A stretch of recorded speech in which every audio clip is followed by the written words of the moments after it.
చేసి చంపేశారు అని చెప్పి సాక్షి టీవీలో సాక్షాత్తు టెలికాస్ట్ చేస్తే నేను ఆ రోజు కూర్చొని గట్టిగా మాట్లాడితే నేను సాయంత్రం ఇంటికి వచ్చేలోపు సాక్షి ఛానల్లో యూట్యూబ్లో తీసుకుని పడేశారు వాళ్ళు.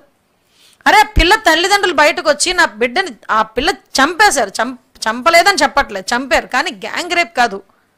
దయచేసి వీళ్ళ తాలూకా రాజకీయ లబ్ధి గురించో మా మీద బురద జల్లాలన్న ప్రయత్నంతోనో అభంశుభం తెలియని ఆడపిల్లలు చనిపోయారు ఆల్రెడీ. ఆ చనిపోయిన తర్వాత కూడా వాళ్ళ తల్లిదండ్రులకి ఆ గర్భశోకాన్ని ఇంకా పొడిచి చంపే రకంగా పరిస్థితి. నిన్నగాక తిరుపతిలో ఒక అమ్మాయి విషయంలో కూడా ఒక చిన్న 9వ తరగతి చదివే బాలిక విషయంలో వాళ్ళ తండ్రి కూడా ముందు పొరపాటు పడ్డాడు, ఏమైనా జరిగిందేమోనని. మేము పొరపాటు పడ్డాం.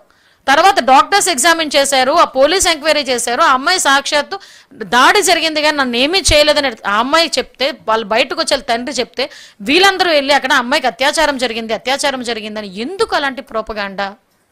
మన ఆడపిల్లల గురించి మాట్లాడాలంటే మనం అలా మాట్లాడగలమా? మరి బయట వాళ్ళ ఆడపిల్లలంటే ఎందుకు అంత లోకువా?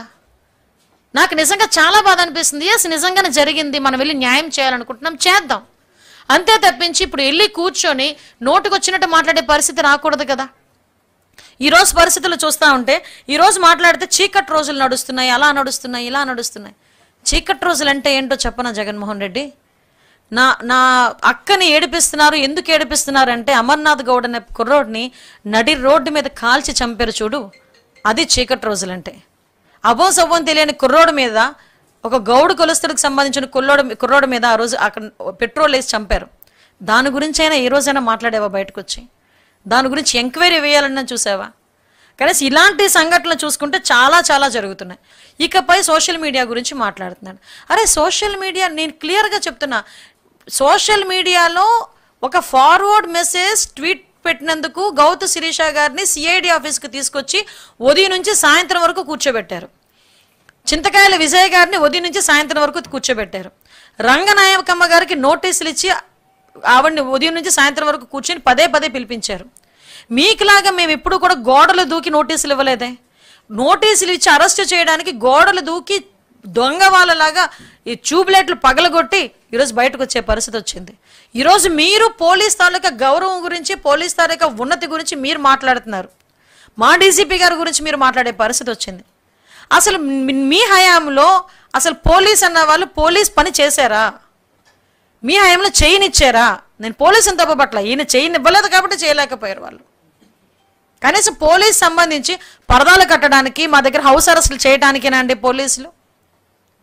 కనీసం ఆ రోజు డీజీపీ ఆఫీస్కి నేను సాక్షాత్తు సోషల్ మీడియాలో జరుగుతున్న నా మీదకి వచ్చిన కామెంట్స్ గురించి అడగడానికి వెళ్తే డీజీపీ ఆఫీస్లో డీజీపీ గారు ఆయన ఉండరు, మాకు అపాయింట్మెంట్ లేదు, కనీసం గేట్ కూడా తాకనివ్వలేదు వాళ్ళు.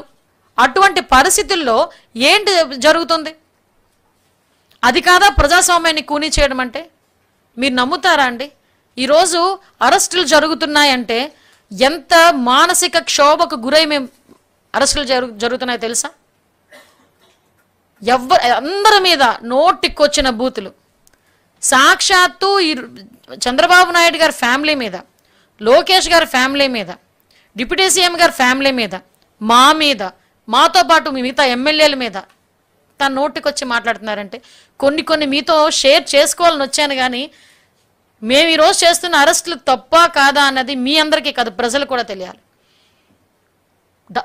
నాకు ఇంకోటి అర్థం కానిది ఏంటంటేనండి, ఎవరికైనా ఎలాంటి వాళ్ళకైనా తన చెల్లి జోలికి వచ్చినా తల్లి జోలికి వచ్చినా లాగి పీకుతాడు ఎవడైనా. జనరల్గా సాధారణంగా ఈ మాట నేను అనకూడదు, దయచేసి క్షమించండి. మీ అమ్మ కొంచెం వర్డింగ్స్ మార్చి మాట్లాడితేనే ఫిల్ట్ పట్టుకుంటాడు ఎవడైనా వచ్చి గట్టిగా మాట్లాడితే మన మామూలు ఫ్లోలో. అరే నీ చెల్లి గురించి, నీ తల్లి గురించి, నీ బాబాయ్ కూతురు గురించి నోటికొచ్చినట్టు మాట్లాడి షర్మిల రాజశేఖర రెడ్డికి పుట్టలేదు, విజయలక్ష్మి గారిని అడగాలి అని నీ సోషల్ మీడియా కుక్కలు నోటికొచ్చినట్టు మాట్లాడుతుంటే ఆ రోజు కూడా నీకు పౌరుషం రాలేదంటే నీకు ధనాపేక్ష, అధికారాపేక్ష ఏ లెవెల్లో ఉన్నాయో నాకు అర్థమవుతుంది. ఈ వర్రా రవీంద్రారెడ్డి అనే వెధవ ఆడు మాట్లాడిన మాటలు, ఆడు పెట్టిన పోస్టులు చూస్తే సాక్షాత్తు సునీత గారే షర్మిల గారి గురించి అలా అంత నీచంగా మాట్లాడుతున్నారని చెప్పి మాట్లాడినప్పుడు ఒక్కసారి మనం కూడా ఒకసారి చెక్ చేసుకోవాల్సిన అవసరం ఎంతైనా ఉంది. ఆ రోజు కూడా షర్మిల తన నాన్నకు పుట్టలేదు అని గురించి అలా కూడా మాట్లాడే పరిస్థితులు ఆ రోజు సంభవించాయి. ఈ రోజుకి కూడా